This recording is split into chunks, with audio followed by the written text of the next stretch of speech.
Sveiki visi, tai su jumis sveikinasi Jonė ir mūsų naujas podcast'o epizodas Wild Souls. Ir šiandieną kalbinsiu dvi nuostabes viešnes, savo srities profesionalės, Rasą ir Liną. Tai Rasa yra kineziterapeutė, Lina yra sporto medicinos gydytoja, aš taip pat kineziterapeutė, tai žodžiu turit net 3 medikus profesionalus, tai manau, kad turėsim daug įdomios informacijos, su kuria norėsim su jumis pasidalinti. Tai norėčiau aptarti tiek ir apie kineziterapinius dalykus, kaip atskirti profesionalius sportininkus nuo mėgėjų, ar jiems reikalinga tokia pat medicininė priežiūra kaip ir profesionalam, ar kažkaip kitaip reikėtų prižiūrėti savo sveikatą. Tada norėčiau pašnekėti, kaip pakito apskritai tas sportas, kai mes pačios profesionalios buvom profesionalės, dabar jau esam mėgėjos. Tai kaip skiriasi trenerių požiūris, trenerių bendravimas su mumis. Tai tokios temos, manau, ir bus šiandieną paliečiamos. Tai gal pradėsim nuo to, kad ką tik praūžė TKN-as, Trail Kuršių nerija. Tai Lina gali pasigirti 4 vieta, ar ne? 5 visgi. Tai gal noriu pasidalinti įspūdžiais, kaip sekėsi, ar dar viskas skauda, ar pavyko pasimėgauti, ar dabar mėgaujasi rezultatu? Tai sveiki visi, aš esu Lina, sporto medicinos gydytoja ir bėgau šitam Kuršių nerijoje, labai patiko, labai gražus vaizdai, kojas dar skauda, aišku. Ką būtent skauda labiau, nežinau. Kojų raumenis tiesiog, aišku, bėgant jaučiau tai vienų, tai kitų raumenų skausmus, atsimeniau kai kuriuos savo pacientus besiskundžiančiais tam tikrais skausmais. Ar pavyko įgyvendinti, ką sakai pacientam, kad elkitės taip, anaip ar kitaip, ar pačiai pavyko laikyti savo metodikų? Tai svarbiausia, manau, kad pasirinkti distanciją tokią, kuriai esi pasiruošęs. Tai aš gan ruošiausi, kad įveikti maratoną, bet aišku, tiesiog krosus bėgiojau. Ir kokiu peisu norėjau, tokiu ir prabėgau realiai. Kiek ten plius minus gavosi? Po 5:30. 5:30, tai taip, sakyčiau, neblogai, kaip pirmam maratonui. Taip, tai čia ir pirmas mano apskritai maratonas, ir bėgimo varžybos po antro vaiko gimimo. Daug jaudinausi, bet viskas gerai. Ar kitais metais galvotum, ar jau buvo tokių minčių, žinai, kaip būna po starto, jau vakare sėdi ir ieškai varžybų, kur nori dar sudalyvauti, ar toks buvo dabar viskas atbėgau, dabar šiek tiek atsiriboju nuo to bėgimo, pailsiu ir galbūt kitais metais. Jau su draugiam planavom Barcelonai maratonas dalyvauti. Bet jau tenais bus lygus maratonas, ar ne kalnais. Taip. Ar galvoji apie ultra, vis tiek mes ultra klubiečiai esam, mūsų podcastas susijęs su tuo, ar galvotum tolesnėje ateityje apie kažkokias ilgesnės distancijas? Ilgesnės gal ne, bet Kuršių nerija, manau, kad sugrįšiu. Taip, tenais yra 70 šimtukas, yra irgi galima ultra turėti. Po maratono neįsivaizduoju, kaip galima ilgesnės dėti. Manau, kad po savaitėlės kitaip šnekėsi. Gerai, tai galim tada pradėti, kaip tik ir tokia mintis atėjo, būtent esate abi medikės. Kokių turit daugiau klientų, ar profesionalių sportininkų, ar labiau mėgėjų?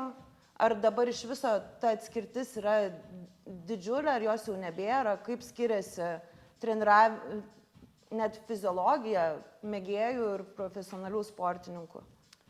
Tai turim iš tiesų ir mėgėjų, ir profesionalių sportininkų. Ir kuo jie skiriasi, tai tikriausiai, kad mėgėjai yra labiau traumuoti. Tiesiog, pavyzdžiui, yra ta trauma tenisininko alkūnė, tai profesionalūs tenisininkai neturi šitos traumos, jie turi mėgėjai. Tai lygiai tas pats yra ir su bėgimu. Ir aš dirbau, pavyzdžiui, su profesionaliais plaukikais, tai jie turi visą komandą, visą priežiūrą, kurie nuolat lydi sportininkus, tai ir kineziterapeutas, ir bendro fizinio treneris, ir psichologas. O mėgėjai paprastai to neturi, tai aišku, traumos vyksta dažniau, o be to jau kūnai yra ne taip pratę, nes dažniausiai mėgėjas Jisai atsiranda, na nežinau, kokiu nuo 30 metų dažniausiai gal pradeda sportuoti, o jau profesionalūs sportininkai nuo mažens, tai jų kūnas tiesiog adaptavęsis prie didelio krūvio, be to mėgėjai jie daug laiko tiesiog sėdi ofise, na dažniausiai toks vidutinis mūsų klientas, sėdintis ofise 8 valandas žmogus ir po to jisai išeina bėgti. Tai sėdėjimas kaip ir nepadeda bėgimui, dėl to atsiranda tos traumos, o be to neturi laiko tiek atsistatyti, kiek turi profesionalūs sportininkai. Nes profesionalūs sportininkai jie vis tiek turi tą poilsio režimą, kurio turi laikytis. Manau, kad daugelis mėgėjų yra, na, tiesiog pervargę, nes turi gyventi gyvenimą normalų ir šalia dar sportuoti gana dideliais krūviais, nes mėgėjų krūviai tikrai auga. Dar norėčiau pridurti, kad mėgėjai vis pamiršta apšilimą daryti ir atsistatymo treniruotės. Ir dabar neseniai buvau Europos sporto medicinos konferencijai ir ten labai daug buvo kalbama, kad tiek mėgėjai, tiek profesionalai labai mažai skiria poilsiui. Ir net yra daromi toks kaip ir tyrimai, vadinamas toks neurodopingas, kur per elektrostimuliaciją yra aktyvinamas klajoklis nervas ir taip skatinama pailsėti sportininkui. Čia gal tas, kur kažkaip miego užsinori, jeigu dirgini, ar ne? Jo, klajoklis nervas. Kolegė irgi buvo mokymuose, sakė, ten kažkaip jai padarė procedūrą, tai sakė, sėdėjo 20 minučių, žiovojo visą laiką, nes labai norėjo miego. Šitą procedūrą mes atliekam ir mūsų klinikoje, taip pat dirbant su profesionaliais sportininkais. Tai nervo klajoklį galim stimuliuoti ir per ausį, ir per kaklą. Svarbu laikytis tam tikrų saugumo taisyklių ir kad būtų tiesiog priežiūra. Taip pat migrenos gydyme irgi taikom. Šiaip yra kažkoks, pastebit, kad žmonėm padeda su migrena, nes iš tikrųjų, kiek žinau, sudėtinga rasti vaistų, kurie padėtų. Nes žmonės būna, kad ten tikrai ir bloga darosi ir tiesiog reikia išgulėti. Labai sudėtinga migreną išgydyti ir vargu ar labai įmanoma tą tikrąją, ne tą cervikogeninę, kuri kyla iš kaklo raumenų įtampos, tai šitą visai lengva yra sutvarkyti, o ta, kur yra dėl centrinės nervų sistemos problemų kilusi, dažniausiai įgimta yra, tai ją sutvarkyti yra labai sudėtinga, bet yra būdų, kaip kontroliuoti ir kaip palengvinti gyvenimą žmonėms su migrena. Tai nervo klajoklio tas stimuliavimas iš tikrųjų padeda, nes dažniausiai migreną serga moteris ir moteris, kurios yra tokios jautresnės. Tai jos jautresnės yra tiek tam blogam pasireiškimui migrenos, bet tiek pat jos jautriai reaguoja ir į nervo klajoklio stimuliaciją. Nes kiti žmonės, kurie nėra labai jautrus, tai kartais gali ir stimuliuoti kiek nori, bet jiem nieko neveiks. Bet paprastai jautresniems žmonėms veikia. Supratau. Tai norėčiau prieiti prie esminio dalyko. Žmogus, tarkim, pradeda sportuoti, bėgioti. Kokia turėtų būti visa sistema? Ar tu turi susirasti bėgimo trenerį, tada jeigu jau tau skauda, eini pas kineziterapeutą, ar iš karto reikėtų kreiptis, ar pirmiausia iš karto pas sporto medicinos gydytoją? Bet tada galvoti, aš nesu profesionalas, ar man iš viso reikia tokio dalyko, nes atrodo, kad kur buvai pas sporto medicinos gydytoją? Toksai kaip mėgėjų kvestionuojamas dalykas. Tikriausiai čia Lina atsakys, bet iš tikrųjų pas sporto gydytoją tai tikrai, čia mitas, kad tik sportininkai lankosi net visiškai nesportuojantis žmonės, kurie nori sportuoti ir mėgėjai sportininkai taip pat.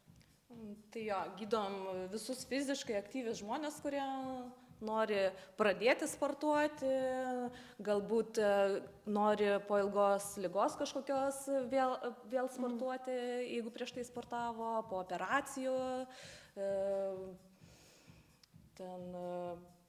Tiesiog bet kas gali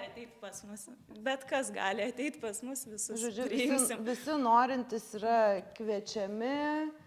Nu ir šiaip sporto medicinos centrai, kur buvo anksčiau kuriami, tai jie ir buvo yra kuriami tam, kad profilaktiškai tikrintų sportininką ir atgrasyti nuo visokių ligų ir traumų, o ne tiesiog uždrausti jiems sportuoti, kaip dauguma galvoja. Ir man atrodo, kad verta ateiti tiek mėgėjų sportininkui, tiek pradedančiajam, tiek kas tiesiog nori judėti pas kineziterapeutą pirmiausia, bet dažniausiai ateina jau tada, kai skauda ir tada tiesiog tas gydymas užtrunka. Bet jeigu ateitų prieš, jeigu, pavyzdžiui, nežinau, ten treneris nukreiptų, nueik, mes tikrai randam tų raumenų disbalansų, įtampų, kurios ateityje gali išprovokuoti tiesiog traumos atsiradimą. Tai jeigu žinot, kad užsiimsit tokia fizinė veikla, kur traumatizmas gana didelis, tai tikrai verta atvykti.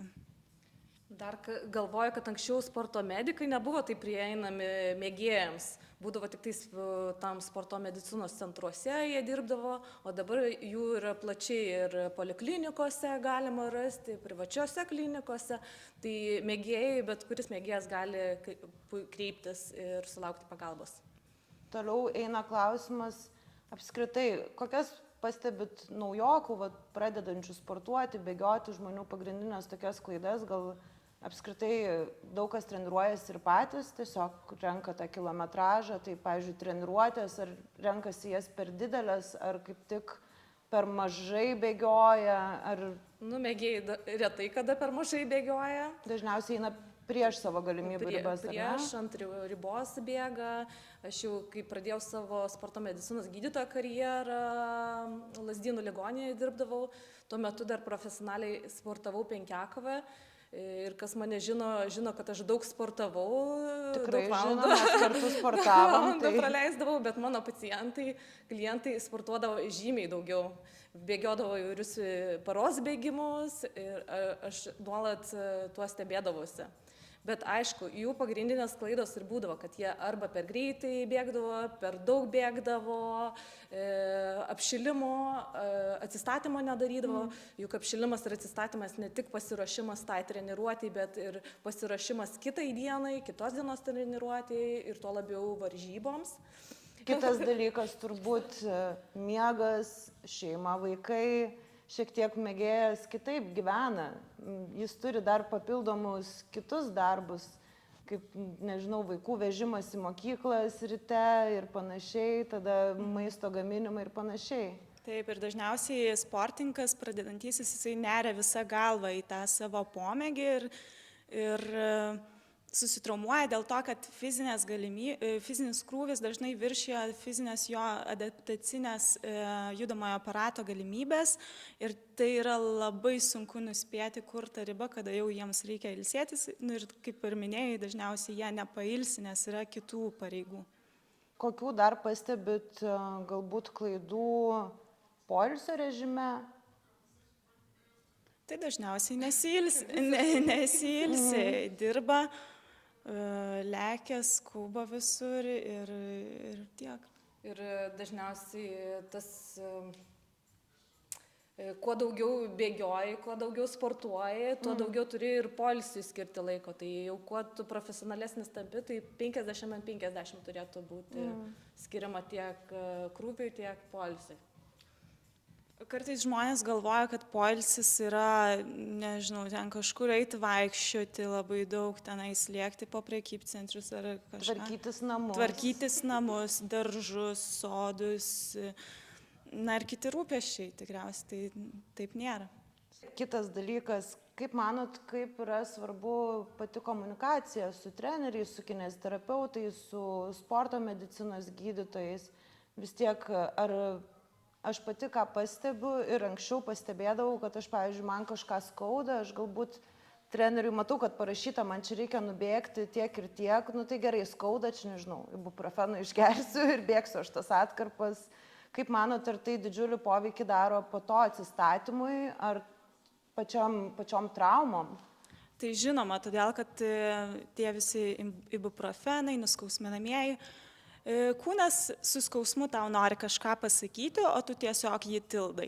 Tai kuo tu labiau jį tildysi, kuo ilgiau, tuo jisai kažkada pradės rėkti su trenksmu, kad jau tau tiesiog teks labai daug ilsėtis. Tai turėtų reaguoti, pavyzdžiui, klientai ateina, kurie jau nukentėjo nuo traumų, jau po to juos išgydom per kažkurį laiką, jie jau po to dėl kiekvieno skausmelio atlėkia ir tas yra labai gerai, nes jie bando užkirsti kelią tom visom traumom. Bendradarbiauti treneris, tai žinoma, turi su sporto medicinos gydytoju, kineziterapeutu, psichologu. Visi jie kartu turi bendradarbiauti, nes bent jau anksčiau, kai mes sportavom, mūsų trenerė buvo ir trenerė, ir gydytoja, ir psichologė, ir bendro fizinio trenerė. Ir dabar, ačiū Dievui, jau yra atskirtis, bet jau yra ir kineziterapeutai, ir treneriai, kurie dirba kartu, bent jau komandoje, bent jau kai aš dirbu su plaukimo komanda, mes tikrai labai daug kalbamės su treneriais, bet vis dar kineziterapeutas dažnai būna ir psichologas, ir bendro fizinio treneris, tai dar reikėtų daugiau specialistų, aišku, komandai, kad viskas dar neįveiktų. Sutinku, viską pasakė, ką norėjau. Žodžiu, pasakėt visas mintis. Kitas dalykas, vis tiek, bent jau dabar jau mes galim save vadinti sportininkėmis mėgėjomis. Vėlgi, mes gyvenam tokius gyvenimus, kurie nėra tokie kaip profesionalių sportininkų. Mes, kai sportavom mokykloje, aš atsimenu, Lina varžybas važiuojam, jinai mokosi mediciną savo, aš ten miegu, mes neturėjom kažkokių tenais per daug didelių asmeninių gyvenimų, kažkokių nežinau, renginių, to tokio, nežinau, socialinio gyvenimo. Iš tikrųjų, tas socialinis gyvenimas, jis buvo sportas, turbūt. Mūsų draugai buvo sportininkai daugiausiai. Tai dabar aš pati pastebiu tarp savo draugų, kad yra žmonių, kurie, taip, jie sportuoja, tenais 5 kartus per savaitę bėgioja, bet tada penktadienį išeina į vakarėlį, gaunasi kaip ir bemiegė naktis. Ar kaip manot, kaip atsiliepia tai sveikatai? Kitas dalykas, kaip atsiliepia tai, jeigu tu treneriui nesakai, kad tu, tarkim, nežinau, buvai šventėje ir kad tu turbūt galbūt negalėtum šiandien bėgti.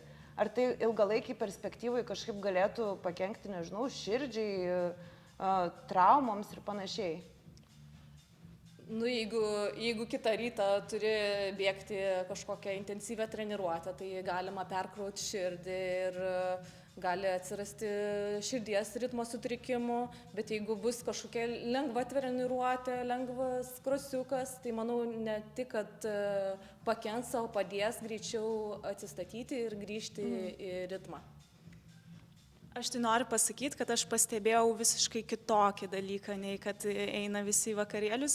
Dažniausiai tie mėgėjai, kurie ateina pas mus, kurie pradėjo sportuoti, pavyzdžiui, po 30 metų, jiem taip pradeda patikti fanatiškai bėgimas, gal ne fanatiškai, aistringai, gal taip gražiau bus. Ir jie tada nustoja eiti į vakarėlius, nes jiem longranas rytoj, tai jie geriau neįsi į vakarėlį. Kad kaip tik save socialiai izoliuoja, ar ne? Aš nežinau, ar socialiai izoliuoja, tiesiog jie bendraja prasme, man atrodo, jų sveikata pagerėja, nors gal traumų ten dėl tų bėgimų ir padaugėjo, bet bendra prasme jie daug kas meta rūkyti, daug kas meta alkoholį, daug kas susitvarko miegą, tam, kad geriau padarytų treniruotę. O socialinį aspektą dažniausiai jie kompensuoja kažkur klubuose, bendruomenėse ar, nežinau, man atrodo, kad čia toks labai, tų klubų atsiradimas yra labai toks visuomeniškas, sveikatingas. Šiaip apskritai bendruomenės, turbūt, kai tu supranti, kad labai daug dalykų aplinkui tave vyksta ir tu tam bėgimo klube gali įsitraukti podcastą, filmuoti, gali dalyvauti kažkokiose veiklose, kaip mūsų kalnai visiems, kur mes irgi dabar TKN dalyvavom, bėgom su neįgaliuoju vežimėlė. Tai toksai tą pilnavertiškumą turbūt suteikia. Taip, ir man atrodo, kuo daugiau tokių klubų atsiras, tuo bus geriau ir kad jie nekonkuruoja tarpusavio, tiesiog palaiko viens kitą, man atrodo, čia. Šitas irgi liūdnas aspektas, kad kažkaip tos konkurencijos kažkokios atrodo, kad kažkokio priešiškumo, kur mes visi tiesiog mėgstam sportuoti, mėgstam bėgti, galim dalintis tą informaciją, galim vieni kitiem padėti ir tiesiog visi būti laimingi. Tikriausiai tiesiog reikia užduoti savo klausimą, tai dėl ko tu tą darai, dėl ko tu tą klubą kuri. Tai kai atsakai, kad iš tikrųjų, kad žmonės darytum laimingų, tada turėtų tą konkurenciją kažkaip nuslopti, nes kiekvienas tiesiog turi savo, kiekvienas treneris ar klubo vadovas susiranda savo auditoriją ir kiekvienas bėgikas susiranda savo vadovą tiesiog. Taip, ir tikrai dabar tų įvairių klubų yra su skirtingais, nežinau, skirtingom veiklom, tai manau, kad galima rasti tikrai vertą ir tikrai tai suteikia daug gyvenime ir naujos informacijos, ir naujų žmonių aplinkui. Dar aš norėčiau pridėti, kad kaip tik, kai žmonės per bėgimo klubus socializuojasi ir atranda kitus žmonės, nes dauguma bėgikų yra intravertai ir jie eina į klubus socializuotis. Iš tikrųjų tiesa, nes aš pati, kai prieš metus dalyvavau tam pačiam TKN, tai aš turbūt pažinojau gal 3 žmonės.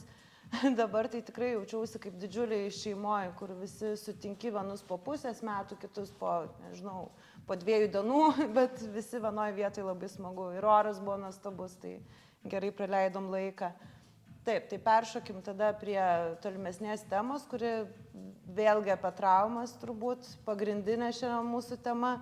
Tai kaip visgi mityba yra susijus su traumom, ar pastebit, kad nepilnavertė mityba, ar turit gal kažkokių pavyzdžių netoli savęs, iš savo patirties kažko galėtumėt pasidalinti? Jeigu iš savo patirties, tai profesionalūs sportininkai turi labai prastas mitybos ir pati, kai baigiau savo karjerą, jaučiau, kad ta angliavandenių dieta, kuri skirta varžyboms, jinai išliko ir mano gyvenime ir labai sunku atsisakyti tos per didelės angliavandenių dietos. Ir kuo mes vyresni tampam, tuo metabolizmas lėtėja ir tas angliavandeniai virsta riebalais ir kaupiasi mūsų organizme. Tai su kiekvienais metais mes turim vis daugiau žiūrėti, ką valgom, ką dedam į burną. Ir ta angliavandenių dieta, jinai būtina varžyboms, bet nebūtina kasdienybei. Tai, nes dažniausiai sportininkai renkasi tuos greituosius angliavandenius, kurie turi daug cukrų, transriebalų ir jie ne tik, kad kaupiasi riebalais, bet ir sukelia uždegimus, kurie slopina imuninę sistemą. Mano atvejis buvo atvirkščias, tai gal pareflektuos kažkas Linai, kažkas man. Tai kadangi kai mes treniravomės, sverdavo dažnai, mes labai daug dietų laikydavomės, mes ten nieko nevalgydavom. Buvo tokia merginų pas mus kompanija, klubas toks merginų visiškai ir mes bėgdavom krosus ir tiesiog pasakodavom viena kitai, kas ką valgė ir kokia šaunuolė, kad kažkas suvalgė mažiau šiandien. Ir tokia buvo daryta terpė mesti svorį pastovi, mes ten celofaninės plėvelės vyniodavom ant šlaunų, bėgdavom krosus. Aš prisimenu, atvariau kažkada į treniruotę, galvojau, kad bus krosas, prisiviniojau tas celofanus ir man sako, kad tempinį bėgsi ir aš prisimenu, tingiu išsiviniot, tai prisimenu, žiauriai prasikankinau aš tą tempinį su ta plėvelė, bet džiaugiausi, kad... Čiažėt turėjo kaip nors. Čiažėjo. Bet mes jau... čia buvo taip normalu, kad... Mes visos čiažėjom, žinok, mes visos. Tai buvo mums tokia norma, eidavom į pirtį prisirengusios, sėdėjom ant viršutinio laiptelio, prisižiūrėjom imtynininkų. Ir nežinau, aš iš sporto išėjau kažkur 23 metų dėl traumos, tai dar iki 30 metų tikrai dar save bausdavau, kad valgau per daug ir panašiai. Žinok, visiškai galėčiau šitoj vietoj pritart tau, nes realiai sveikai savo mitybą pradėjau žiūrėti prieš kokius 1,5 metų, gal kai pradėjau ultra bėgioti, kur nori, nenori, jeigu tu nori rezultato, tau reikia valgyti.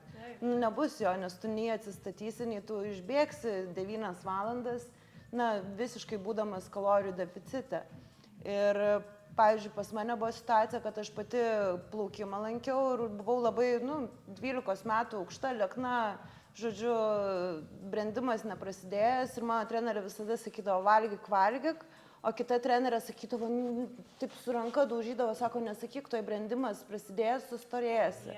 Mūsų maistą visada komentuodavo, nes gal plaukimas, kad matosi labai aiškiai, kada tu ten pastambėjai, nepastambėjai, kiekvienas buvo maistas, va, šaunuolė, traputį valgai, varžybose, kur tau reikia sustartuoti ryte, kai yra tie paruošiamieji plaukimai, kvalifikaciniai, tu 2 arba 3 startus turi, vakare finaluose vėl tu turi 2-3 startus ir tu tarp jų, vietoj to, kad tu valgytum maistą, tu valgai trapučius. Tai prasme, kad tik trenerė nepasakytų, kad tu čia valgai. Tai manau, kad čia yra gan didžiulio problema ir dabar, kai mėgėjai ateina į tą sportą, irgi su klubietėm bendrauju, sako, tai va, aš pavalgiau prieš treniruotę, grįžus namo, aš jų nebevalgysiu. Tai apie kokį mes atsistatymą apskritai šnekam? Nu jo, čia tokia tiesiog labai opi tema, todėl kad ką aš matau, aš dabar dirbu su paauglėm, sportininkėm ir treneriai, taip, jie yra daug švelnesni ir jie visą laiką kažkaip sako, Rasa, nu tenais, žiūrėk, tu biški priaugos svorio, aš sakau, nesakyk, nesakyk, žinai, ten jokių sverimų nėra, nu nebent sveria kalnuose, kad bet žiūri, kad nenukristų svoris, nes įrodytų, kad jie jau pervargsta tenais kalnuose. Bet ką aš blogiausiai, gal ką aš pamačiau, čia neseniai visai, kažkaip ateina pas mane plaukikė, morką graužia, aš sakau, tu tik nesakyk, kad tu svorį meti. Ne. Bet kas blogiausia, tikriausiai, kad treneriai tiek stengiasi nesikišti, jie kažkaip supranta, kad čia tokia labai jautri tema, tačiau tėvai, yra tėvų, kurie tiesiog kritikuoja už tai, kad ką valgo, kad per daug valgo. Ir man atrodo, daug dažnesnė yra problema, kad nepersivalgo, bet nedavalgo. Man atrodo, kad čia yra toks dažna traumatizmo priežastis, kad nedavalgo ir pervargsta. Bet čia gal plaukime tokie gerai treneriai, sakyčiau, nes kai kur treneriai sako, nu dabar jau rezultatą pasigerinom, tai norėsim į kokį aukštesnį lygį perėti, tai reikės numesti tau svorio. Ir tada, jeigu tu ten 1-2 kilogramus numeti, pajaučia, kad va, geresni man rezultatai, tai jeigu aš numesiu dar daugiau, tai dar geriau bėgsiu. Bet dažniausiai būna atvirkščiai, pablogėja tie rezultatai, nes trūksta energijos ir kaip reikėtų su sportininkais kalbėti, tai grinai per sveiką mitybą ir sveiką krūvio dozavimą, kad sveikai dozuoti krūvį ir sveikai maitintis, o ne mesti svorį. Ir gal apskritai, tarkim, jeigu kalbant apie vaikus, paauglius, tai aš, pavyzdžiui, iš savo pusės, mano treneriai niekada neturėjo jokios komunikacijos su mano tėvais. Iš viso apskritai, ar tu vaikui, kuris yra 14-16 metų, gali kažką pasakoti apie jo mitybą, na, jeigu jis turi kažkokių mitybos iššūkių, tai galbūt reikėtų aiškintis, kur, gal jis pervargsta. Gal yra mokykla, yra sportas, mūsų atveju sportas ryte, vakare per pietus, ten, nu nežinau, 24 valandas tas sportas. Tai aš manau, kad aš, pavyzdžiui, vaikystėje būdavo, kad ir persivalgydavau vakare dėl to, kad aš tiesiog būdavau pervargus visiškai. Ir mano tėvai, nei ten jie suprato, kas vyksta ir kiek aš sportuoju, kiek aš ilsiuosi. Tai vat, kaip manat, galbūt ta komunikacija ir su tėvais turėtų būti kažkokia tarp trenerių? Keletą kartų teko su futbolo, krepšinio komandom vesti apie sveiką mitybą, tai manau labai svarbu nuo pat mažens vaikus edukuoti, kas yra sveika mityba ir pagal kiekvieną jų sporto šaką parinkti tinkamą tą mitybą, nes jeigu tu ten esi vartininkas, tai gal tau nereikia tiek daug angliavandenių valgyti, negu palyginus su tuo puolėju.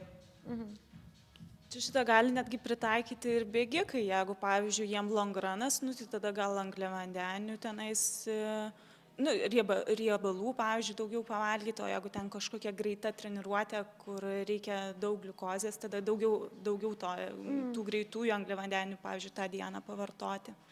Bet sutinka turbūt su manim, kad po treniruotės nevalgyti, na, turbūt nėra pats geriausias pasirinkimas. Jo, tai iš ko žmogus atstatys. Tai labai svarbu yra valgyti po treniruotės. Moteris turi 40 minučių langą, vyrai, man atrodo, apie 3 valandų langą, kada jie turi pavalgyti po treniruotės, kad atsistatytų organizmas po krūvio. Nes jeigu nepavalgai, tai tada eina į katabolinį procesą kūnas ir jis pradeda ardyti savo raumenį, kurį tu bandėjai užauginti per treniruotę, jis dabar bandys ardyti, kad atstatytų būtinus resursus. Aš dar papildysiu, kad labai svarbu per pirmas 2 valandas, kitur rašoma pagal kitas gairias, būtent angliavandenių suvartoti. O baltymų langas daug ilgesnis, tu visą parą gali po tų varžybų, po longrano vartoti baltymus. Tai galima tolygiai paskirsti baltymų tą maistą. Ir esu girdėjus,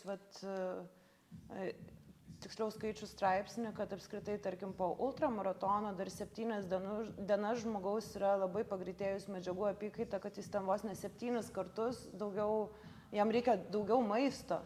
Tai tas, kur irgi žmonių tiesiog valgymas ten, aš čia valgiau, tarkim, maratono metu, bet po to, tai grįžtų pirmadienis, tai vėl košytė, ten, nežinau, 40 gramų avižų, pusę banano ir ten šaukštelis riešutų sviesto, na, žodžiu, reikėtų bandyti statinėti ilgiau tas medžiagas. Manau, vis tiek nuo krūvio dar priklauso, koks ten toj savaitės eigoje. Jeigu žmogus jau yra apdatavęsis tokiam longranam, tai manau, jam nereikia kažkaip papildomai daugiau valgyti. Tiesiog gal tas ir pasiruošimas svarbus, kad prieš varžybas jau tu kaip atvyktum startuoti pilnu baku, o ne 50 procentų. Taip, tas pats ir yra su vandeniu, kad tu turi pilnai būti hidratuotas, kitaip sakant, o ne visą rytą nieko nevalgęs, negeręs, gal kavos tik tai išgeręs ir bėgi startuoti. Tai tada ir dehidratuosi daug greičiau ir galbūt net nebaigsi distancijos. Taip, tai kitas klausimėlis, tai ar su kalorijų deficitu yra susiję stresiniai lūžiai? Tai čia yra tas su energijos deficito sindromas toks ir anksčiau jisai buvo vadintas sportininkų triada, tačiau jis pervadintas dėl to, kad jisai būdingas ne tik moteriam, jisai hormonų šitie pokyčiai, valgymo susitrikimai ir stres lūžiai būdingi ir vyrams. Ir turbūt pastebėjot, kad ir bėgikam dažnai ir dumens kaulai lūžta, ir blauzdikaulių lūžiai. Moterim yra labai svarbu pavalgyti ir vyram, kaip Lina sako, ypač prieš treniruotę, labai daug kas tuščių skrandžių ryte sportuoja, bet ryte pas mus natūraliai yra padidėjęs kortizolio kiekis ir jeigu mes toliau darom fizinį krūvį, o organizmui yra stresas, tai kortizolis tik dar labiau pakyla ir tada eina į tą vėlgi raumens ardymo stadiją ir tada tiesiog kaulai nebeatlaiko, nes neamortizuoja raumenynas. Tiesiog smegenyse yra tam tikri centrai, kurie veikia kaip koks termometras. Ir tada kraujas prateka pro tuos smegenų centrus ir tenais matuoja, kokia temperatūra, kiek gliukozės, kiek deguonės. Ir pas moteris jisai reaguoja daug jautriau į pokyčius. Vyram leidžia pokyčius didesnius daryti, bet moterims, nors šiek tiek gliukozės sumažėja, tada įsijungia toks kūne tarsi alarmas, dar daugiau kortizolio išskiriama ir dar labiau į tą katabolinį procesą pereina ir audiniai yra ardomi. Gal tada dar vienas klausimėlis apskritai, gal čia būtų treneriam aktualu, kinesterapeutam, kokie yra požymiai to žmogaus, kuris nepakankamai gauna kalorijų? Man atrodo, treneriai patys pirmi tai pastebi, kadangi viskas atsiliepia ant tų rezultatų. Staigiai rezultatai blogėja, atrodo treniruotė lygtais nesunki, bet sportininkas visiškai jos negali įveikti. Paskui lėtiniai nuovargiai, liūdna nuotaika pasidaro. Juk treneris kartu su sportininku būna vos ne kiekvieną dieną, daugiau negu su tėvais netgi. Tai tikrai pastebiu tokius dalykus. Turbūt nuotaikų šuoliai, kažkokie net ir veido pokyčiai. Taip pat gali būti ir, kad sportininkas dažnai traumuojasi tiesiog.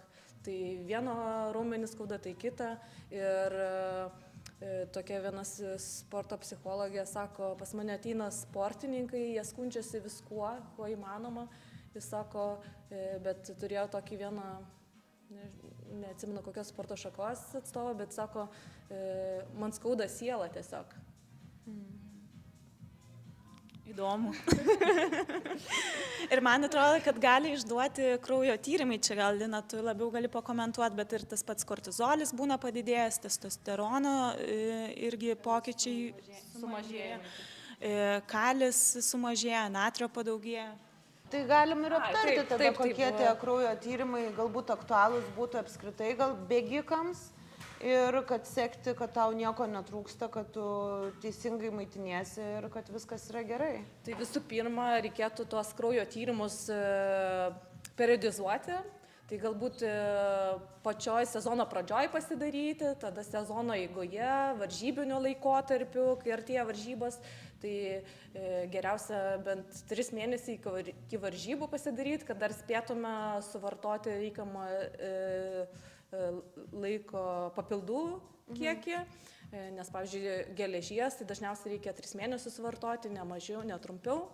Tai pagrindiniai būtų kraujo tyrimai, tai bendras kraujo tyrimas, natris, chloras, kalis, magnis, kalcis, tada hormonai kaip kortizolis, kreatinkinazė, kuri parodo mum, ar sportininkas nepersitreniravo, tada būtinai ne tik geležį, bet ir feritiną, kokios yra atsargos geležies. Čia turbūt svarbiausias kaip ultrabėgikams dalykas. Labai svarbu, kadangi kuo daugiau sportuojam, tuo padidėja tos geležies poreikis. Ir kas labai įdomu, kažkaip nebuvom susimaščiusios, yra kai bėgioji, yra tokia food strike hemolizė, kai bėgi ir daužai per asfaltą, nemortizuoja pėdą pakankamai, tuomet suirsta eritrocitai ir mes dar labiau netenkam tos geležies. Pirmą kartą girdžiu čia tokį. Tai jau neseniai. Nes dėl feritino taip pati galėčiau turbūt ne naujiena, kad pas daugumą ultrabėgikų, aš net nežinau, kas nevartoja geležies ar nesileidžia, nes daug kas ir leidžiasi, nes labai ypatingai feritino atsargos, aš pati turėjau gal feritino 20, geriau 3 mėnesius vaistus, nukrito iki 9,5 po viso kurso.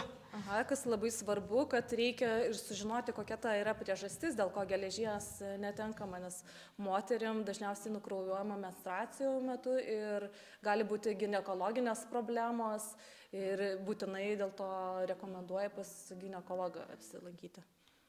Bet kiek esu susidūrus ir kalbėjus su sportininkais, tai labai retai, kada yra ieškoma priežastis. Dažniausiai pamato, kad feritinas yra per žemas ir tiesiog parekomenduoja vartoti terdiferoną arba lašelinę susilašinti. Tai va, aš pati ir turėjau, kad šeimos gydytoja tiesiog pasakė ten susižiūrėti mitybą ir panašiai. Bet iš esmės po to pasirodo, kad yra varis, kuris padeda įsisavinti geležį, tai po to jau, kai man ten niekas nepadėjo, parekomendavo pasidaryti šitą tyrimą ir buvo trūkumas jo, tai kažkaip aš šitu dabar galvoju, kad pagaliau galbūt šitos bėdos išsispręs. Dar kas iš kraujo tyrimų, tai būtinai vitaminą D pasidaryti reikėtų. Aišku, mes žinom, kad Lietuvoje visada jo trūksta, bet jeigu jo yra labai ryškus trūkumas ir pradėjus vartoti vitaminą D, tuomet mes ne tik pagerinsim savo savijautą, galbūt ta nuotaikų kaita netokia bus didelė, bet ir kartu padidinsim raumenų jėgą. Yra tyrimai padaryti, kad apie 25% net raumenų jėga padidėja. Tai galim gal apibrėžti tada pagrindinius gal papildus, ką vertėtų, tarkim, visada vartoti. Visada rekomenduoju pasidaryti kraujo tyrimą prieš. Bet, pavyzdžiui, yra papildai, kur yra kompleksai įvairūs, tai jie dažniausiai būna, jeigu ten ir geležis, ir kalcis, tai jie vienas kitą slopina ir mes jokios naudos negauname.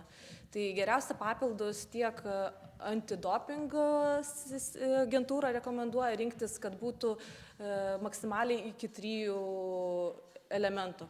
Nes kuo daugiau papildė yra medžiagų, tuo didesnė rizika, kad jame yra priemaišų dopinginių, kurios galbūt tau pagerins rezultatą, bet sugadins sveikatą.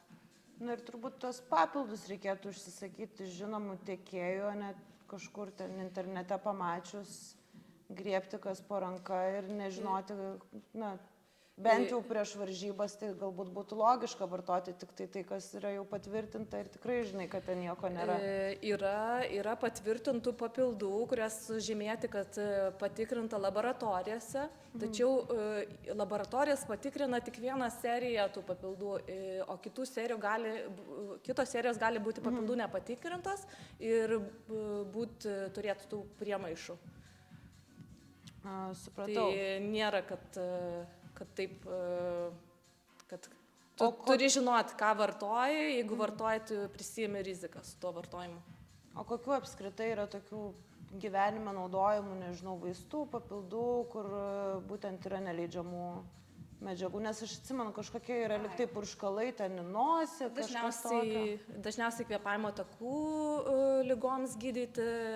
Pavyzdžiui, aktifetai, jisai turi pseudoefedriną medžiagą, kuri tam tikra jo koncentracija yra priskiriama dopingui ir labai tokias medžiagas negalima vartoti varžybų metu. Ir kas svarbu sportininkui žinoti, kad varžybos ne tada prasideda, kaip startas duodamas, bet prasideda 24 valandos iki starto. Bet ten turbūt irgi, jeigu tas purškalas, tai ten turbūt visą tubelį jau suvartojus, ten kažkoks bus ta koncentracija ir nedidelės užtenka. Nu, geriau nerizikuoti, man. Supratau. Nes yra leistinų preparatų, kuriuos galima naudoti. Tai žodžiu, visi pasitikrinkit, ką vartojat, jeigu planuojat užimti Vilniaus ar Kauno maratonėse prizinės vietas. Vat nežinau, ar anksčiau tikrindavo, nežinot, nes dabar liktai prizinius tikrina, anksčiau netikrindavo. Kadangi Vilniaus ir Kauno maratonas nori ten tarptautinį lygį pasiekti, jie padavė paraišką, dėl to jų reikalavimas yra, kad reikia tikrinti ir dėl dopingo prizininkus. Gerai, tai galim tada pereiti apie temą, vėlgi apie traumas, tik iš kitos pusės. Tarkim, įsivaizduokit, kad aš, nežinau, sportuoju laisvalaikiu, pradėjo man skaudėti kirkšnę. Kur aš turėčiau pirmiausia kreiptis? Ar laukti, kol praeis, ar bandyti kažką, nežinau, žiūrinėtis pati, ar eiti pas kineziterapeutą, ar jau iš karto pas gydytoją? Kokia ta sistema turėtų būti? Tai žinoma, kad nelaukti ir neieškoti pačiai. Aišku, tu kineziterapeutė, tu gali pati aiškintis, bet jeigu žmogus nesusijęs su medicinos mokslais, tai tikrai ne ChatGPT. Mes tikrinom ChatGPT, jam dar anksti kineziterapeuto darbą perimti, bet kreiptis arba pas sporto gydytoją, arba pas kineziterapeutą. Jeigu kineziterapeutas matys, kad tai yra ne jo, kad reikia jam gydytojo kažkokių patvirtinti dalykų, tai jis tikrai nukreips pas gydytoją arba gali eiti pas sporto gydytoją, kuris, pavyzdžiui, Lina pati dirba labai daug su kineziterapiniam priemonėm, arba tada jau gydytojas nukreipia pas kineziterapeutą. Tai manau, kad neprašaus nei vieną iš šitų pasirinkimų nuėjęs. Ir manau, kad geras specialistas ar kineziterapeutas ar gydytojas, jeigu nežinos, jisai tikrai nukreips žmogų ten, kur reikia. Taip jis parodys savo tą profesionalumą. Nes visko žinoti tikrai nėra įmanoma. Man rodos, kad kuo mes daugiau turim tos profesinės patirties, tuo ir nebandom visko žinoti. Atrodo, žmonės, kurie tik tokie pradžiamoksliai įsivaizduoja, kad čia yra blogai, kad kažko nežinai, bet kadangi ypatingai kineziterapija ir visa ta sporto medicina labai greitai viskas tobulėja, naujų atsiranda ir priemonių, ir metodikų, tai nereikia bijoti kažko nežinoti, tiesiog domėtis ir ieškoti naujų straipsnių, turbūt naujos informacijos. Dažniausiai jauni specialistai kaip tik galvoja, kad žino daug, kad viską žino, jie tokie būna dažnai kategoriški. Tai jo, bet po to, kai pradedi mokytis, supranti, kiek tu daug visko nežinai ir kuo gilin, tu supranti, kad tu niekada visko nežinosi, ypač kas yra susijęs su žmogaus kūnu, nes jis ištirtas iki tam tikro lygio dabar, tai dar bus tyriamas visą laiką. Kitas dalykas, tarkim, nežinau, skauda nugarą, pasidariau MRT, rado išvaržą.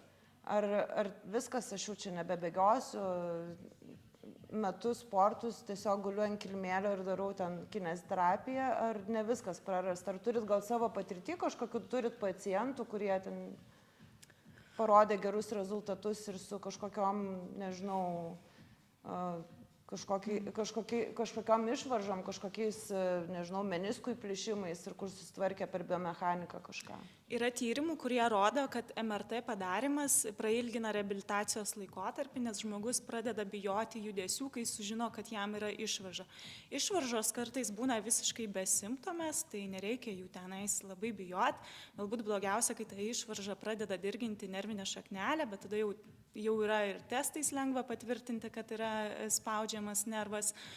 Ir jo, reikia nebijoti, ta prasme, išvaržos, nereikia jų bijoti, čia tikrai nėra nuosprendis, galima sutvarkyti pratimais, kažkokią manualinę techniką ir tada tikrai nėra nuosprendis, tikrai žmogus gali judėti toliau. Ką aš pastebiu, tai dažniausiai tie MRT tyrimai neatspindi to, ką žmogus jaučia.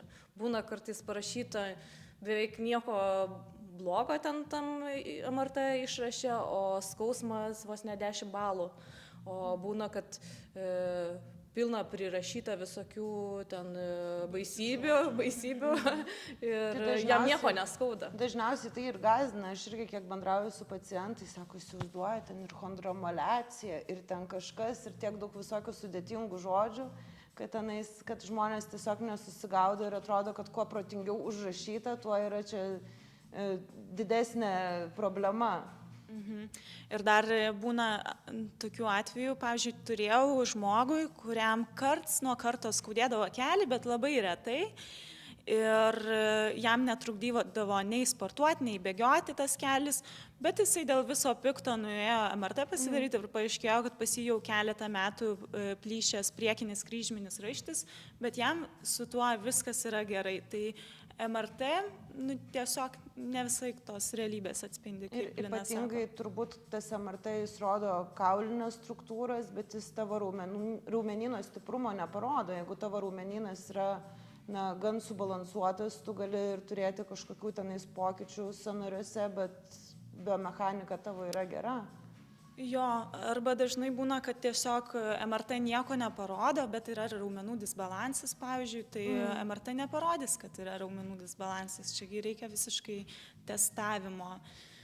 O žmonės dažnai būna dariusi MRT ir dubens dubuo nieko neparodo, tada stuburo nieko neparodo, jie ieško tos struktūros, o iš tikrųjų gali būti sutrikusi funkcija. Bet su tais kryžminiais raiščiais tai reikia atsargiai. Jeigu jie yra pilnai nuplyšę, tai operacija tikrai yra būtina, kadangi ilgai laikiai perspektyvai gali meniskai nudilti ir atsirasti osteoartritis. Jo, tai tikriausiai aš nežinau, kuris dabar tas mano klientas yra,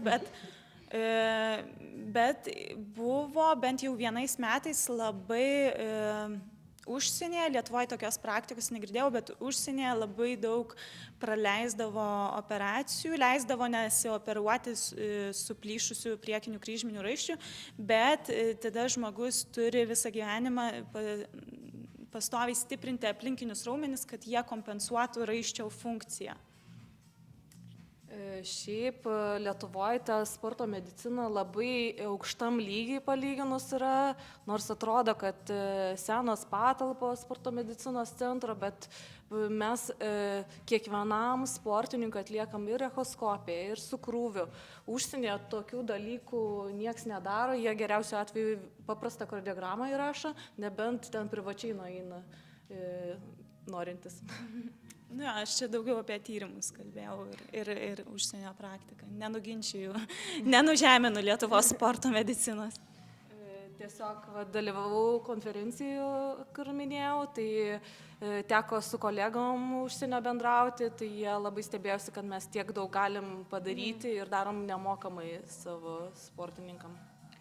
O būtent apie tas, tarkim, atsistatymo priemonės, kurios taikomos po treniruotės, atrodo, iš tikrųjų tai, pripažinkim, kai mes bėgiojam daug, tai yra apie 8 pas kažką 9, gal jeigu dar su visom jėgos treniruotėm ir 10, ir 12 valandų.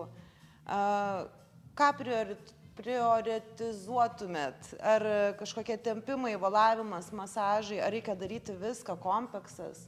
Dažniausiai geriausia yra kompleksinis gydymas, bet jeigu žmogus nieko neturi, tai užtenka kokį volelį, kamuoliuką pasiimti, teniso ir bent jau prasivaluoti.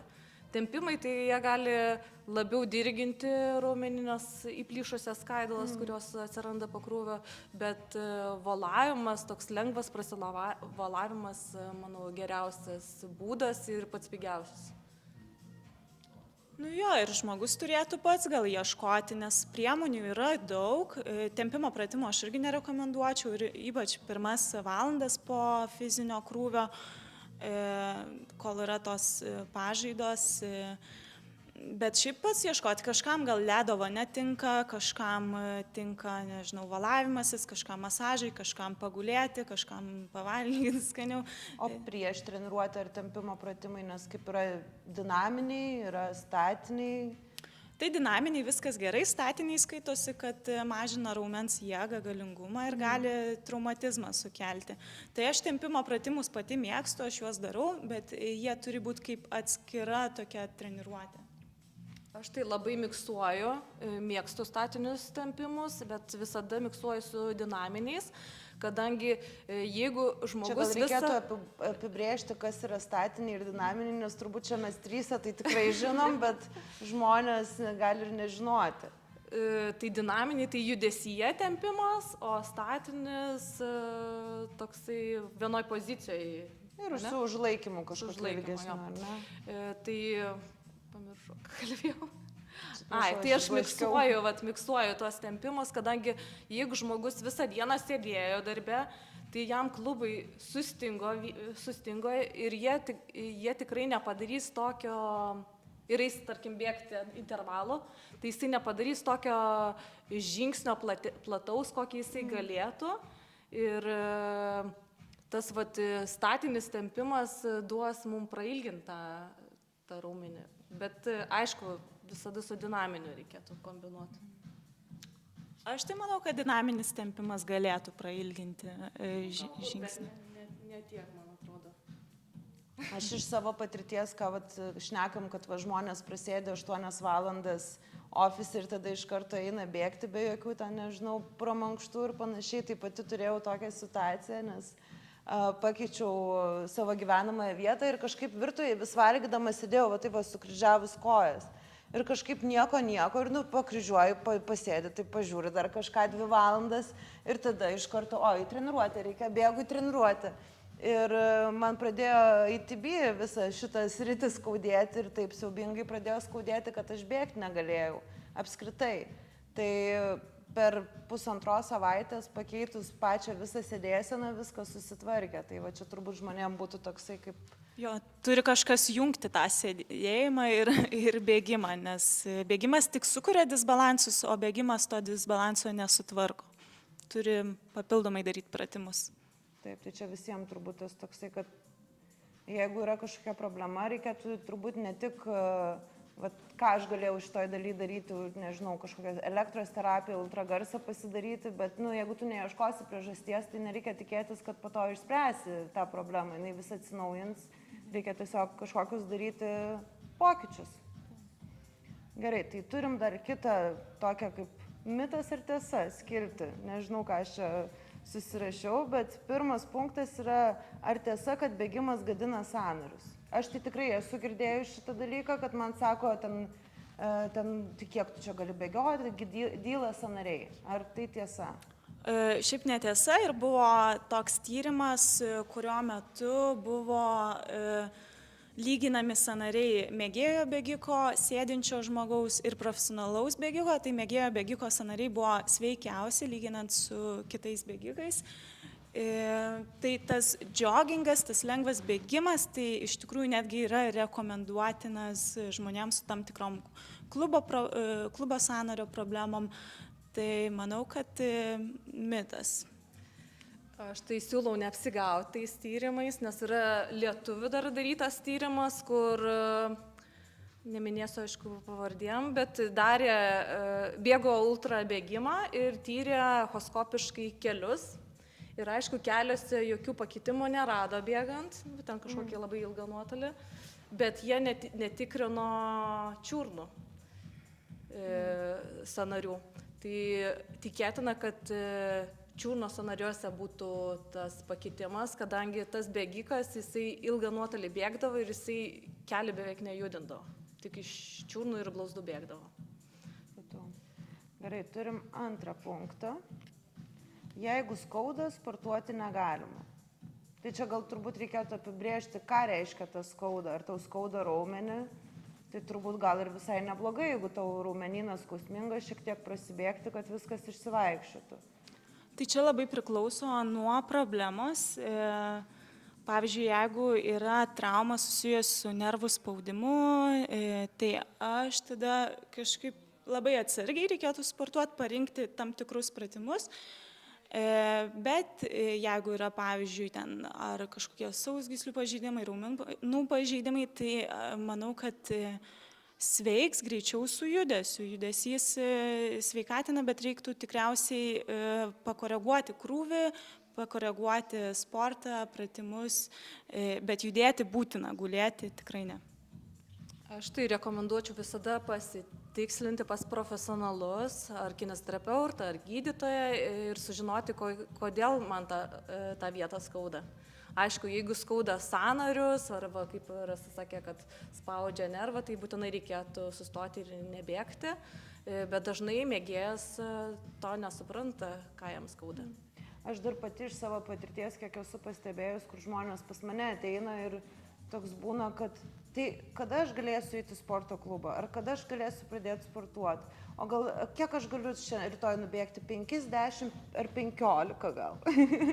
Tai vat ką pastebėjau ir kas dažniausiai padeda, kad mes esam specialistės, bet mes nejaučiam, kaip tas žmogus jaučia. Ir turbūt pagrindinis dalykas, tai aišku, kad pradėti nuo mažesnio krūvio ir pasižiūrėti, kaip tu kitą dieną reaguoji, ypatingai su sausgysliniais kažkokiais, kad ten būna, kad sausgyslės tu jauti kitą dieną, kad tau yra blogai. Tai toks kaip ir patarimas, kad mažiau yra daugiau ir geriau po to didinti.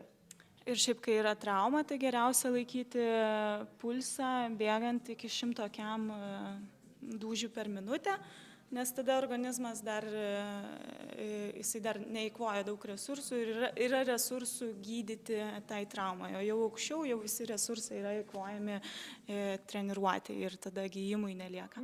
Bet čia irgi tada problemėlė atsiranda, kad ten, pavyzdžiui, pas vieną kyla ten iki 100 kiamų, pas kitą jis tik išbėgau į pas jį 170. Tai jo, tai čia geriausia, aišku, tą tyrimą VO2 max pasidaryti, pasižiūrėti pirmą ribą ir jos laikytis tada.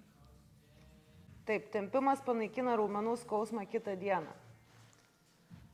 Geriausias dalykas, kas panaikins, tai yra aktyvus poilsis ir jeigu tu esi bėgikas, tai pakeisti kažkokią kitą veiklą, ar dviratį praminti, ar tiesiog pasivaikščioti gamtoje, o tempimas, kadangi po krūvio atsiranda mikropažaidos raumenų ir mes darysim tokį, gan, jeigu ir ypač aštrų tempimą, tai mes tik tai pagilinsim tą pažaidą ir gali užsitęsti gijimas. Ir dar jos sutinku ir dar noriu pasakyti, kad kartais nereikia bijoti to raumenų skausmo, nes tai yra, kai sugyja tos pažaidos, tada raumuo tampa atsparesnis ir stipresnis. Tai daug kas... Sako, hipertrofija kaip ir vyksta. Taip, ir tada žmonės kažkaip labai bijo to skausmo ir galvoja, kaip čia jį panaikinti. Ir ten, pavyzdžiui, ledo vonės tikrai tą uždegimą panaikina, bet tada raumuo nesustiprės ir nebus toks atsparus. Tai realiai gaunasi, kad geriau iškesti tą skausmą ir neiti ledo vonę, jeigu nori apsų. Na, pavyzdžiui, mes su plaukikais, kai darom štangos treniruotę, tai jie ir apskritai, kai jie treniruočių laikotarpiu jie ledo vonios nenaudoja, arba ten Amerikoje naudoja, bet po tam tikrų treniruočių, kur tos pažaidos daug nesusidaro, bet ledo vonės dažniausiai tiesiog naudojam tarp varžybų, tarp startų. Norėjau klausti, kad turbūt nes geriau tada, jaustųsi. jo, tiesiog geriau jaustųsi, kad nebūtų to raumenų skausmo, bet treniruočių laikotarpiu, jeigu mes norim gauti rezultatą iš treniruočių, mes ledo vonios nenaudojame, neslopiname to uždegimo. Gerai, šitą nežinojau. Taip, 6. Masažas gali išgydyti traumą. Aš tai manau, kad gali. Yra čia neseniai nuskambėjus socialiniuose tinkluose tokia frazė, kad masažas niekada nepakeis judesio. Galbūt, kad darant pratimus galima išgydyti tam tikras problemas, bet ta reabilitacija užtruks gerokai ilgiau, nei jeigu mes kombinuotume masažą ir pratimus, o tuo labiau, kad žmonės masažą dažnai vadina manualinę terapiją, mobilizacijas, steko, fascinio audinio atpalaidavimą, kas mano praktikoje labai gerai veikia tas gyjimo. Tai geriausia yra masažas ir tada pratimai. Ar turi ką nors pritarti? Tai kalbant apie tą fascijinį masažą, gal irgi papasakokim, kas yra fascijinis masažas, nes irgi turbūt. Tai fascija tai yra toks dangalas, kuris dengia raumenis ir visą kūną. Ir dažnai, jeigu žmogus turėjo traumą, ta fascija susitraukia tam tikrose vietose ir žmogus, pavyzdžiui, kreivai tada bėga, daug gal pastebėjot. Ir tas fascijų atpalaidavimo masažas gali padėti atkurti taisyklingą tą bėgimą ir nuimti skausmą tam tikrose vietose. Bet dažniausiai mes šitą metodą taikom sportininkam, tiem, kam tas skausmas yra užsitęsęs ne 1 metus, o 5 ar 10 ar ilgiau. Tai norėjau pasakyti, kad tam tikras masažas gali padėti išgydyti traumą. Tai žodžiu, jeigu norėsit, galite pas mane užsirašyti. Taip, bėgimas tuščiu skrandžiu kenkia. Tai turbūt aptariam, kad moterim tai pilnumoj kenkia, vyram dar įmanoma. Vyrai dar gali jo ilgiau truputėlį paeksperimentuoti, bet irgi saugiau. Tai geriau ryte vis tiek, kaip ir sakiau, kortizolis didesnis, tai jį nuslopinti, suvalgyti kažką. Aš tai manau, kad dar svarbu, kokia bus treniruotė. Jeigu bus labai intensyvi, tai tuomet su tuščiu skrandžiu geriau neeksperimentuoti, bet jeigu mes bėgsim lengvą krosą ir mūsų tikslas yra mesti svorį, tuomet suaktyvinsim būtent riebalų deginimą. Taip veikia labiau vyram, bet moteriam kaip tik išsiskiria daug kortizolio, stresas ir dėl to pereina į tą tokį režimą, aliarmą, streso ir tada kūnas galvoja, tai kada mes turėsim valgyti, gal niekada ir viską, ką suvalgys, tada eina į riebalinį audinį ir kaupia atsargose. Ir ypatingai ties pilvo sritim, todėl kad ten yra daugiau kortizoliui jautrių receptorių. Dar papildysiu, kad labai svarbu lengvų krūvių, lengvų pulsų bėgti, kadangi riebalų deginimas didžiausias yra ties mažais krūviais. Ir jeigu esat kada nors daręs VO2 max tyrimą, ten puikiai matosi, kada tas riebalų deginimo kreivė kyla ir leidžiasi. Bet mes neskatinam nieko mesti svorio. Pirmiausia, tai pilnavertė mityba o jeigu reikia mesti svorį, tai turbūt reikia aiškintis priežastis, kodėl mums tas svoris kyla, ar ne?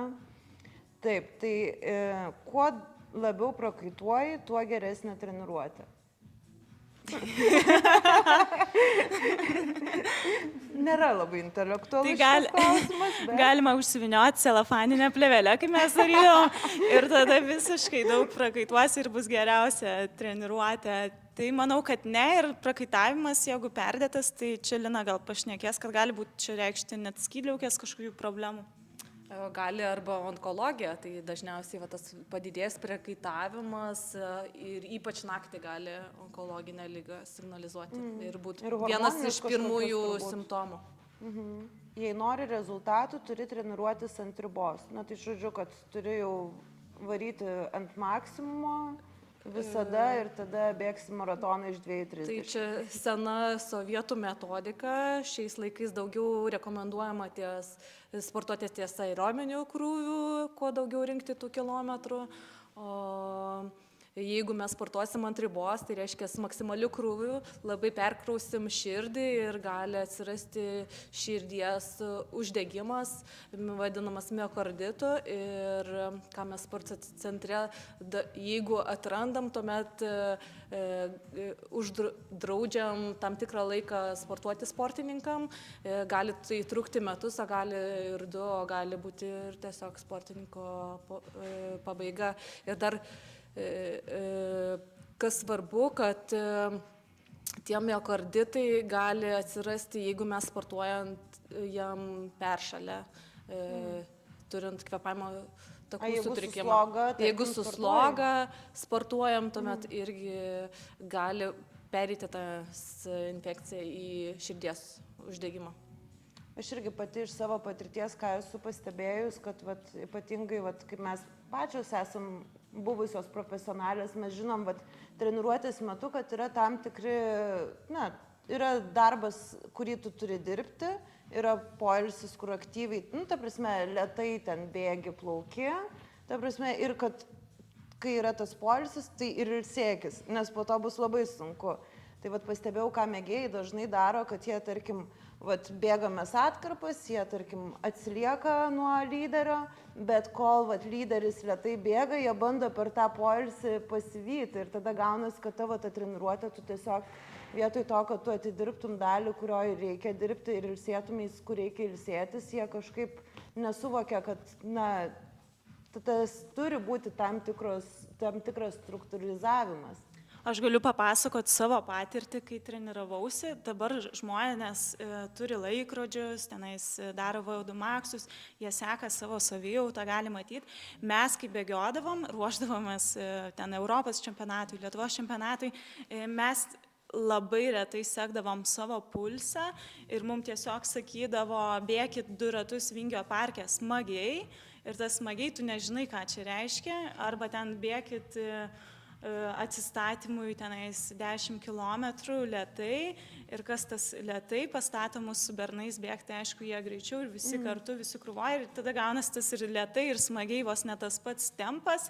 Tai ačiū Dievui, kad dabar daug kas tiesiog matuojasi, turi laikrodžius, žiūri, stebi, bet numatyt, kaip tu sakai, kad dar yra tų klaidų, bet netokių grubių. Aš atsimenu, mes ir su Lina, kai sportavom, tai Lina gerokai geriau už mane bėgdavo, bet mane liepdavo man paskui ją bėgti ir bėgi, jau jinai ten ramiai dar pasisukioja, pasižiūriu, aš ten prie mirties esu ir mes esam 2 savaitės stovykloje, kur reikės dar kokias 10 dienų tokių tempų ir kiekvieną dieną bėgti. Tai... Nesakyk, man irgi sunku būdavo po jojimo treniruotės bėgti. Tai tikrai būdavo reikalų. Gerai, žiūrim, kas toliau. Kompresinės kojinės pagreitina atsistatymą. Ar pritarėt, ar nepritarėt? Čia kompresinės, kur limfodrenažo tos? Limfodrenažinis, taip. Taip. Aš taip pati iš savo patirties galiu pasakyti, kad galbūt čia įpročio dalykas, jeigu aš būčiau to nedarius, bet kai turiu darbę ir pasidarau bent kartą per savaitę, tai kažkokio aš tenais labai kojų palengvėjimo, ar ten gal kažkiek ta limfa išsivaikšto, lieknesnės kojos atrodo, bet kad ten rezultatam poveikį turėtų, tai nepastebėjau. Tai Valinai vežėm į Kuršių neriją, kad jinai pasidarytų po bėgimo. Su plaukikais dirbant mes irgi naudojam ir labai dažnai naudojam varžybose, nes čia tokia gana saugi ta priemonė taikyti, bet aišku yra žmonių, kuriem tinka, kuriem netinka. Tai žodžiu, dėl kompresinių kojinių, tai vienintelį dalyką, ką pasakyčiau, tai manau, kad tikrai nepakenks. Prieš varžybas gal ten paskutinę dieną nesidaryti ant didžiausio stiprumo, jeigu nesi pratęs, jeigu esi pratęs ir tau yra normalu ir gerai jautiesi, gal tada ir viskas okei. Ir jeigu turi venų varikozę, tai tada, pasižiūrėkit, bet kokias procedūras apskritai, ar tai yra elektra, ar tai yra magnetas, ar tai yra tos pačios kompresinės kojinės, tai svarbiausia, yra tam tikros kontraindikacijos tavo būklės, kada tu jų negali daryti. Tai jas žinoti yra būtina. Su širdies stimuliatoriumi elektros geriau nesidaryti. Tai čia, kadangi kineziterapijos klinikoje vyksta daug visokių dalykų, tai žmonės čia ateina sportuoti, galite ir išgirsti kažkokių garsų, bet tai yra normalu, toks gyvenimas. Taip, ir paskutinė turbūt šiandien mūsų temelė, tai norėčiau pakalbėti, nes pačiai yra aktualu, tai būtent apie sėkmes ir nesėkmes sporte. Tai aišku, su sėkmėm turbūt mums visiems lengva susidoroti, nes tai yra smagus jausmas, bet būtent tos nesėkmes, kaip pačios gal profesionalioj savo karjeroje tvarkėtės, kad, atrodo viską padarai, treniruočių režimas sudėliotas, nepraleista niekas, atrodo viskas sužiūrėta ir kažkoks ar netikėtas dalykas nutinka, nežinau, užkliūnė ar ten kažkokia, tiesiog rezultato nėra. Aš tai dabar, kai pasižiūriu į tą laiką atgal, kai aš profesionaliai sportavau, tai aš suprantu, kad mes pagalbos neturėjom visiškai jokios, turėjom kažkaip viduje labai tvarkyti su tuo patys išmokti, todėl kad treneris dažnai pykdavo, jeigu rezultatas kažkoks būdavo blogas, tada tu labai labai priimdavai tą ir pats save grauždavai. Tai aš dabar suprantu, kad pagalbos mes tokios labai turėjom kažkaip mokytis, patys tvarkytis su tuo. Ir manau, kad daug klaidų pridarius esu ir tikrai nesustvarkydavau taip, kaip reikėtų. Visiškai sutinku, nes irgi plaukdavo, atrodo, plauki ten nuotolį ir pakirsdavo ten likus 50 metrų, o tu gal jau pirmavai, ten pirmas plaukdavai. Ir kai atsuku atgal, tai aš tiesiog nepavalgydavau tą dieną, nes iš streso tiesiog niekas į skrandį neįdavo, o iš tikrųjų galbūt man tiesiog gliukozės pritrūkdavo tam finišui. Ir kai tu supranti tas visas energijos sistemos, kokios yra būdingos tam nuotoliui, pavyzdžiui, 200 metrų, tai puikiai supranti, dėl ko čia viskas įvykdavo, arba iššokdavai į baseiną, galvoji, kažkaip nugara išsiriesdavo, galvodavai, kodėl čia tam man pradėjo riestis nugara, iš tikrųjų presas nelaikydavo. Tai iš tų klaidų, atrodo, pasimokiau dabar ir noriai dalinuosi su savo sportininkais ir mėgėjais. Tai tos psichologinės pagalbos mums nebūdavo nei po, nei prieš, nei mes mokindavomės, kaip tvarkytis su jauduliu, kiek tas jaudulys yra normalus ir panašiai. Ir aš, kai dabar dirbu su tais pačiais plaukikais, jau matai prieš startą, kuris žmogus, kuris sportininkas jau tikrai nesuplauks gerai, o kuris suplauks gerai. Ir ten, pavyzdžiui, aš kartais darau tokį triuką, prieš startą plaukiko paprašau paskaičiuoti labai paprastus matematinius uždavinius ir būna, kad jeigu jie jaudinasi, jie niekaip nesuskaičiuos, nes jų smegenų žievė yra visiškai nuslopinta, jie dabar veiks tik iš tokių iš ten pailgųjų smegenų, galima taip sakyti, bet tikrai ne iš smegenų žievės, o smegenų žievė yra ta, kuri priima tuos gerus sprendimus startuojant. Tai jeigu matai, kad prislopinta, tai tada mes irgi atliekam tam tikrus veiksmus, kurie padėtų sportininkui sugrįžti truputėlį į save ir nurimti. Tai tokių dalykų irgi mes nemokėdavom, žinoma, ir tas perdegimas dar prieš startą irgi prisidėdavo prie tų nesėkmių, nors tu galbūt visą sezoną labai puikiai atidirbai, atsitreniravai ir panašiai. Dar tą perdirigimą, kaip mes naudodavom, tai muzikos tiesiog klausydavom arba stimuliuojančią, arba kaip tik raminančią. Kitose šalyse tai naudodavo knygų skaitimą, važiuojant, pavyzdžiui, į starto vietą autobusu, arba net kažkas megzdavo, kad nuraminti ir nukreipti dėmesį nuo tų varžybų. Ir aš atsimenu pati dar iš savo patirties, kad kai mes plaukdavom, tai bent jau būdavo, kad vat rezultato nėra ir vat treneris klausia, na tai vat kaip čia taip dabar nutiko. Ir dabar aš pasakyčiau, bet aš turiu jums tą patį klausimą, tai kaip čia taip nutiko. Jo, treneris kartais nusikrato tos atsakomybės, bet dažnai tiesiog tai atspindi, vis tiek pagrindiniai žaidėjai sporte profesionaliam yra treneris ir sportininkas ir turėtų suprasti, kad abu daro klaidų ir dažnai labai nukraunama yra dalis ant paties sportininko. Pavyzdžiui, plaukime tai labai dar ir daug reiškia ir tėvai, nes jie irgi dažnai keliauja po tą Europą, kartu lydi savo vaiką varžybose ir tie žodžiai yra labai svarbus, nes ten, pavyzdžiui, buvo 2 plaukikės ir vienai prieš finalą pasakė tėvai, mes tave mylėsim, kokia tu bet plauksi, o kitai sakydavo, kad tu turi gerai pravaryti. Tai viena tapo Europos jaunimo čempionė, o kita visą laiką skųsdavosi nugaros skausmais, kuriem paaiškinti nerasdavo jokie specialistai. Tai greičiausiai buvo kažkoks pasipriešinimas, psichosomatika ir panašiai. O tavo situacija buvo man labai panaši, kaip tau treneris pasakė, ir aš prisimenu, kai baigiau savo sportinę karjerą dėl traumos, po keletos metų galvojau grįšiu kaip į mėgėjišką sportą ir prisimenu, nuėjau pas vieną trenerį, jis man planą padarė ir prabėgau ne taip, kaip norėjau ir jisai man pasakė, tai kas buvo ir viskas, žinok, šitas klausimas mane uždarė ir aš daugiau varžybose niekada nedalyvavau, todėl kad aš šitą klausimą visai gaudavau už savo trenerės ir tiesiog trigerino mane ir čia man tokia trauma tas klausimas buvo ir aš nebenorėjau daugiau bėgioti. Aš irgi kiek sportuodavau, tai niekaip negalėdavau tos kritikos priimti po varžybų, niekad nenorėdavau su treneriu kalbėti ir man geriausiai padėdavo tiesiog lengvas krosas gamtoje.